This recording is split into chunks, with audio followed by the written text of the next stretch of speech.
మన హీరోలకు హీరోయిన్స్కు ఏదో ఒక ట్యాగ్ అభిమానులు లేదా సినిమా వాళ్ళే ఇస్తూ ఉంటారు. అలా రష్మిక మందన్నకు నేషనల్ క్రష్ అనే ట్యాగ్ ఇచ్చారు. కొన్నేళ్ల నుంచి నేషనల్ క్రష్ అంటే రష్మిక అనే వైరల్ అయింది. కానీ గత సంవత్సర కాలంగా ఈ ట్యాగ్ కోసం ఇంకో హీరోయిన్ కూడా పోటీ పడుతోంది. యానిమల్ సినిమాలో సెకండ్ హీరోయిన్ గా కనిపించి తన అందంతో నటనతో ప్రేక్షకుల్ని మెప్పించింది తృప్తి దిమ్రీ. యానిమల్ సినిమాలో రష్మిక ఉన్నా కూడా తృప్తి దిమ్రీ తనని డామినేట్ చేసింది. ఆ సినిమాతో ఓవర్ నైట్ స్టార్ అయిపోయింది తృప్తి. సోషల్ మీడియాలో ఫాలోయింగ్ పెరిగింది. సినిమా ఆఫర్స్, యాడ్స్, ప్రమోషన్స్ తెగ వచ్చేస్తున్నాయి.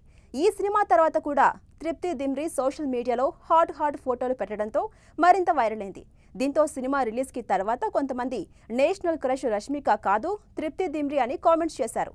పలువురు నెటిజన్లు తృప్తి దిమ్రీ అభిమానులు ఆమెని నేషనల్ క్రష్ అని పిలుస్తూ మాట్లాడినా పోస్టులు పెట్టినా అసలు తృప్తి దిమ్రీ పట్టించుకోలేదు. కానీ తాజాగా ఈ నేషనల్ క్రష్ అనే ట్యాగ్ పై తృప్తి దిమ్రీ స్పందించింది.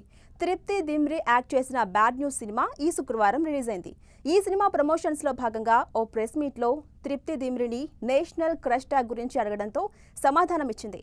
తృప్తి దిమ్రీ మాట్లాడుతూ, బాలీవుడ్లో నా కెరీర్ మొదలుపెట్టి దాదాపు 7 ఏళ్లు అవుతుంది. మొదట్లో నేను యాక్టింగ్ సీరియస్గా తీసుకోలేదు. కానీ ప్రేక్షకులు నాకు కనెక్ట్ అవ్వడంతో యాక్టింగ్పై దృష్టి పెట్టా. నేషనల్ క్రష్ అనేది ఒక ట్యాగ్ మాత్రమే కాదు, అభిమానుల ప్రేమ. వాళ్ళు నన్ను అలా పిలుస్తున్నందుకు చాలా ఆనందంగా ఉంది. ఇది నాపై మరింత బాధ్యతను పెంచింది. ప్రేక్షకులను, అభిమానులను మెప్పించే సినిమాలు ఇకపై మరిన్ని చేస్తానని తెలిపింది.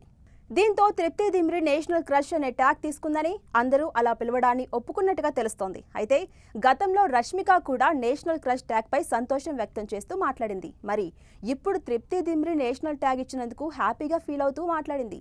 దీనిపై రష్మిక అభిమానులు ఎలా స్పందిస్తారో చూడాలి.